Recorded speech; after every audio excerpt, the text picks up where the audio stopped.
नमस्ते। आप सभी का इस खास एक्सप्लेनर में बहुत बहुत स्वागत है। अगर आप असिस्टेंट प्रोफेसर परीक्षा की तैयारी कर रहे हैं तो आप बिल्कुल सही जगह पर हैं। आज हम विलियम शेक्सपियर के मास्टरपीस ट्वेल्थ नाइट पर एक डीप डाइव करने वाले हैं। विकिपीडिया और अन्य प्रामाणिक शोध स्रोतों से लिए गए प्रमुख तथ्यों के आधार पर यह एनालिसिस आपके लिए बहुत काम का होने वाला है। तो बेसिक्स से लेकर कॉम्प्लेक्स थ्योरीज तक का ये शानदार सफर शुरू करें। ठीक है, तो चलिए सीधा मुद्दे पर आते हैं। आज के हमारे 5 मुख्य स्टडी बकेट्स कुछ इस तरह हैं। पहला, उत्पत्ति और स्रोत। दूसरा, मिस्रूल का त्योहार। तीसरा, मालवोलियो और प्यूरिटन व्यंग। चौथा, जेंडर वॉबल और क्वीर थ्योरी। और अंत में इसका परफॉर्मेंस हिस्ट्री। हम बिल्कुल फाउंडेशनल फैक्ट से शुरू करके हाई लेवल क्रिटिकल एनालिसिस तक जाएंगे। तो हमारा पहला सेक्शन है उत्पत्ति, स्रोत और संदर्भ। एक सीरियस स्कॉलर होने के नाते आपको इसके बैकग्राउंड और डेट्स की पक्की जानकारी होनी ही चाहिए। एग्जाम के नजरिए से आपको ये टाइमलाइन बिल्कुल याद रखनी है। 1581 में बानवे रिच की ऑफ अपोलोनियस एंड सीला पब्लिश हुई।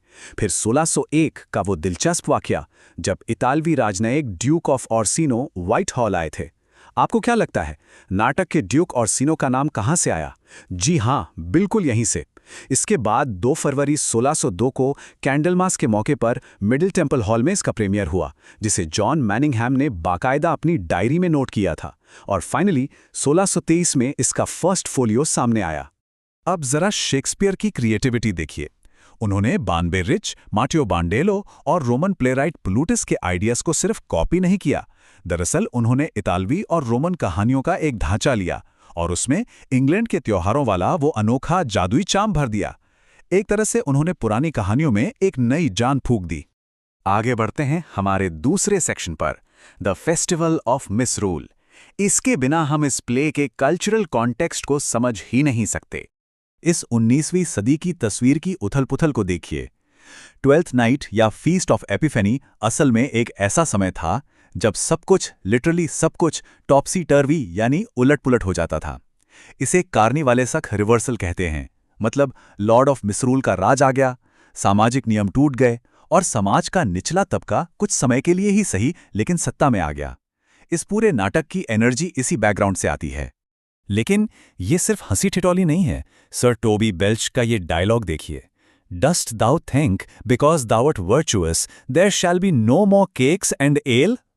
ये सिर्फ एक शराबी का प्रलाप नहीं है, ये उस समय के बढ़ते प्यूरिटैनिज्म के खिलाफ जीवन के उल्लास और उत्सव का एक बहुत बड़ा स्टेटमेंट है।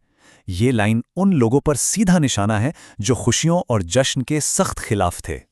और यहीं से हम आते हैं सेक्शन 3 पर, मालवोलियो और प्यूरिटन व्यंग्य। चलिए देखते हैं कि कैसे ये नाटक उस समय की धार्मिक कट्टरता पर चोट करता है। यहां एक बहुत ही तगड़ी थियोलॉजिकल डिबेट छुपी है। ब्रेट वैंडन ब्रिंक जैसे स्कॉलर्स का मानना है कि यह नाटक कैल्विनिस्ट विचारधारा के डबल प्रीडेस्टिनेशन के साथ खेलता है। एक तरफ मालवोलियो है जो खुद को द इलेक्ट मानता है, यानी वो मानकर बैठा है कि वो बाकियों से श्रेष्ठ है और ईश्वर का चुना हुआ है। दूसरी तरफ बाकी किरदार हैं जो उसे द रिप्रोबेट यानी एक ऐसा आउटकास्ट मानते हैं जिसे सुधारा ही नहीं जा सकता। एक कॉमेडी प्ले में इतने गहरे धार्मिक कॉन्सेप्ट को इस तरह से सबवर्ट करना वाकई कमाल है। जाली चिट्ठी और पीले मोजे वाला ये सीन तो आपको याद ही होगा, पर इसके पीछे का असली खेल क्या है? ये सिर्फ एक प्रैंक नहीं है, ये इंसान के अहंकार, उसके अत्यधिक आत्मप्रेम और उन लोगों के पाखंड की धज्जियां उड़ाता है जो खुद को नैतिक रूप से दूसरों से ऊपर समझते हैं। मालवोलियो की वो वल्नरेबिलिटी यहीं खुलकर सामने आती है। अब हम अपने एनालिसिस के सबसे हाई लेवल हिस्से पर हैं। सेक्शन 4, जेंडर वोबल और queer theory. Assistant professor exam के लिए ये कॉन्सेप्ट्स एकदम कोर हैं। जुडिथ बटलर का जेंडर पैरोडी का सिद्धांत या फिर अर्ली मॉडर्न थिएटर का वो जेंडर टर्डकन इफेक्ट। जरा सोचिए, एक लड़का मंच पर लड़की वियोला का रोल कर रहा है जो प्ले के अंदर वापस एक लड़के सिजेरियो का भेष बदले हुए है। इसके साथ ही शिपरेक्ड यूथ टोपॉज और एंटोनियो का मार्जिनलाइज्ड होमोएरोटिक अट्रैक्शन। वियोला का ये भेष बदलना उस समय के जेंडर नॉर्म्स में ऐसा वोबल या अस्थिरता पैदा करता है जो आज भी क्रिटिक्स को सोचने पर मजबूर कर देता है। अब एंटोनियो की इस लाइन पर गौर कीजिए जहां वो अपनी भावना को फाइल्ड स्टील से भी तेज बताता है। स्कॉलर्स बताते हैं कि ये एक बेहद प्योर और पावरफुल इमोशन है। लेकिन समस्या क्या है? समस्या ये है कि कॉमेडी के एंड में समाज को एक नॉर्मल ढांचे में वापस लाना होता है। इसलिए एंटोनियो के इस अनकहे प्यार को साइडलाइन कर दिया जाता है।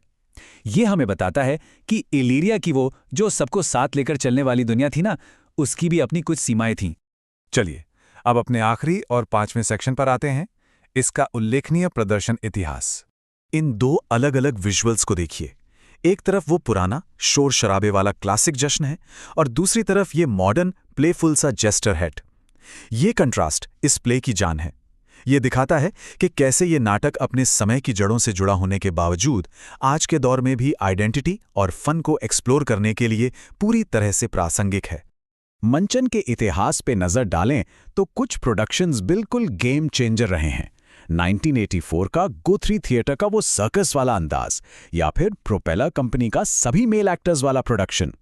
2012 में ग्लोब थिएटर का वो हिस्टोरिकल रिवाइवल जहां मार्क रायलैंस थे, और अभी हाल ही में 2023 का सेंट लुइस वाला प्रोडक्शन जिसने पूरी कहानी को मियामी के माहौल और रिफ्यूजी थीम के साथ जोड़ दिया। ये सब साबित करता है कि शेक्सपियर का ये टेक्स्ट हर जनरेशन और कल्चरल शिफ्ट के साथ खुद को कितनी खूबसूरती से ढाल लेता है। तो जाते जाते आपके लिए एक बड़ा सवाल, क्या प्ले के आखिर में जो शादियां होती हैं वो सचमुच समाज में सब कुछ नॉर्मल कर देती हैं, या फिर इलेरिया में पहने गए वो मुखौटे जेंडर और सोशल क्लास को लेकर हमारी समझ को हमेशा के लिए बदल कर रख देते हैं? बस यही इस टेक्स्ट की असली खूबसूरती है, जो आपको हमेशा कुछ नया सोचने पर मजबूर करती है। तो अपनी एग्जाम प्रिपरेशन के दौरान इस सवाल को जरूर एक्सप्लोर कीजिएगा। एक्सप्लेनर में बने रहने के लिए बहुत बहुत शुक्रिया।